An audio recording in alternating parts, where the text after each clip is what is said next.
The first time I got caught selling drugs, it was a moment where I was leaving my house to go to work. And I remember the moment I was crossing 2 blocks from my house. There was police behind me, and they stopped me. They asked me for my name. I remember very clearly. They asked me for my name. They asked me who I was, and they said to me that they had evidence that I was selling drugs.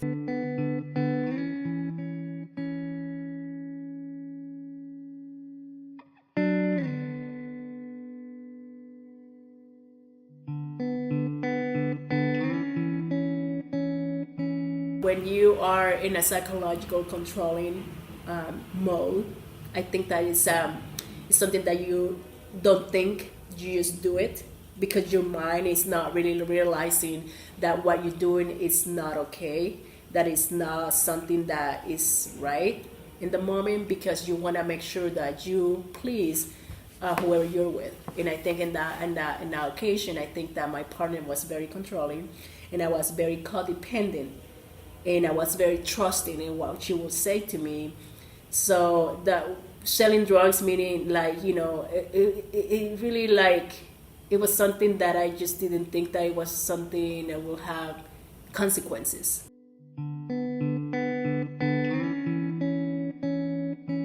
It got to the point that she was hitting me, that she was making sure that I do what she said. So when you're feeling afraid and scared, that's where you have to do what your partner is telling you to do. And I think that was part of the reasons that I just didn't know. I just didn't know I had to do it. Mm-hmm. Otherwise, it would be something that I was just scared. And I don't know. There's a psychological aspect that sometimes, I still don't. I had to, it's really hard to get out in that moment. I think it went for many years, being in that mode, and sometimes your brain, give up.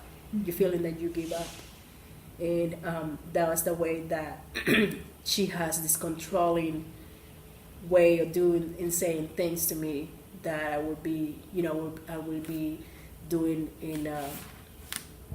in the way that she wanted. There were moments that, I wanted to commit suicide. I didn't want to live anymore. That's the moment that I wanted to give up, because I knew that what I was doing, it was wrong, but I didn't want to do it.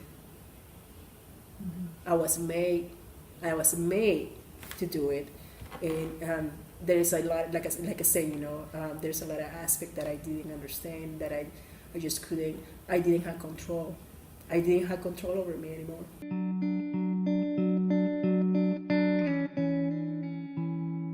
I said I need a lawyer. I didn't say anything. They read my rights, and they took me to my house, and then everything went from there. I never went to work again.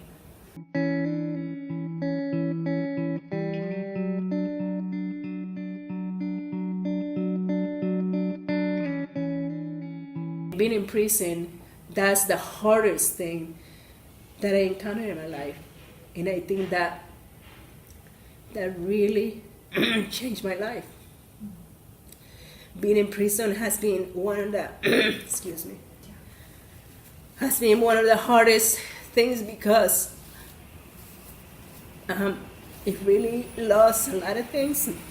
It's not that I lost material things, but I think I lost, what I love to do. Yeah. So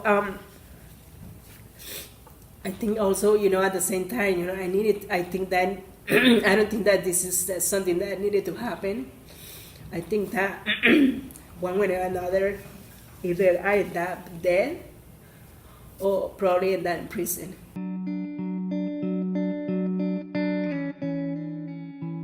Prison made me realize that you're alone, no matter what. Either your friends or your family are gonna leave you, and that is the reality. There's no way around it. People are gonna leave you because we are in a society where if you are in trouble, no one's gonna save you. This kind of trouble, unless you really, really have somebody who have compassion. But I learned in prison that you are alone. You're on your own.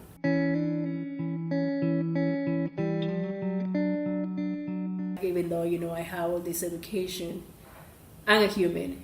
And I do have weaknesses. And I think that codependency due to my abuse in that abusive relationship that I had, I think I needed help. And I know when I needed help because I'm a human. I am very weak. Yeah. So I needed that help. And I think that going to those, talking about it and talking about what happened and talking about, being open about what I went through with my abusive relationship, I think that helped me a lot.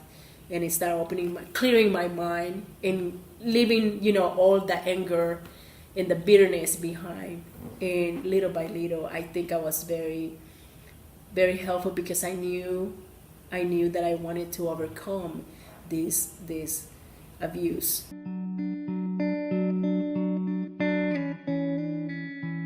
It was a very meaningful experience. First of all, because a lot of women, even though they're in prison, they're very humble and they're very grateful that they can get to learn, in, like a subject, science or math, basic math, or writing, or how to read a sentence. It was a very meaningful experience for me because I can see women even older than me getting a high school diploma.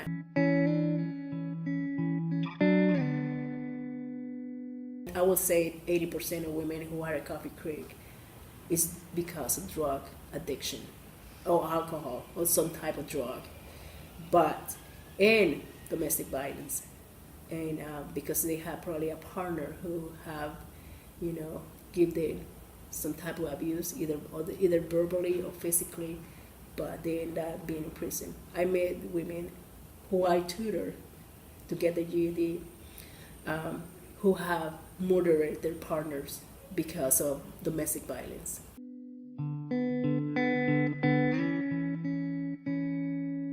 Women who go to prison need to have the opportunity. They need to have the opportunity for education, need to have the opportunity to have a job, they need to have the opportunity to have a decent life. And we need to work for that. People sometimes when you're being in prison, they're very judgmental still. And that's what I'm very, careful in how, who I share my story with, because you don't know how people are gonna react.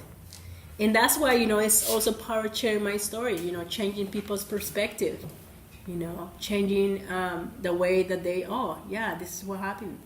Not just me, but others, making a difference for other women too. So I think that the support system that I had, some of the friends that I have and they're supported, they know my story, they know where I come from, and I felt comfortable, talking with them about anything.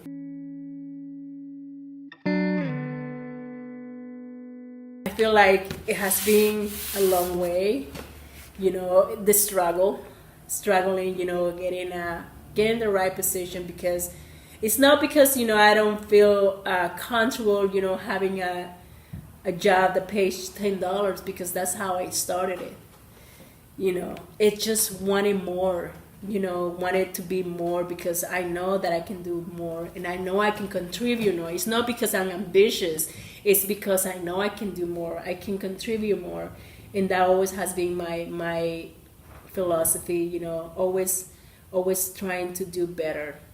And not just for me, but also help others. I think that I have skills that I can contribute in a lot of different ways. And even though I don't share it, or I don't express it sometimes, people don't, if I don't share it, people know. But that's what I'm looking for, like looking for buying a house, looking for new job possibilities. And I'm looking for, probably, I don't know, you never know, a new relationship in a positive way.